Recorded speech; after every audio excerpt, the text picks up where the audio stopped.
how to take a picture with the camera flashlight on when you are in ultra wide mode on the Samsung Galaxy S24 series.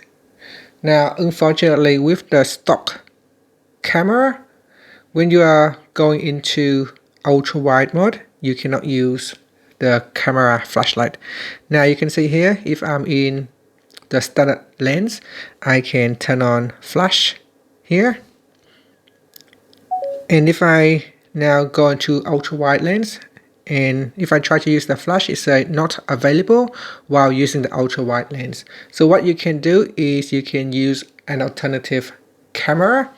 So I have downloaded this camera called Open Camera. You can download it from the Play Store. So in Play Store, we can search for Open Camera and then download it and open the camera.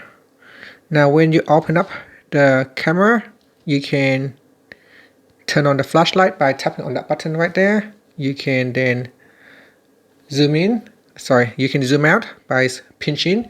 And here you can see if I try to take a photo, it will now allow me to use the flashlight. And that's it. So that is the shot with the flashlight on. And that's it. Thank you for watching this video. Please like and subscribe to my channel for more videos.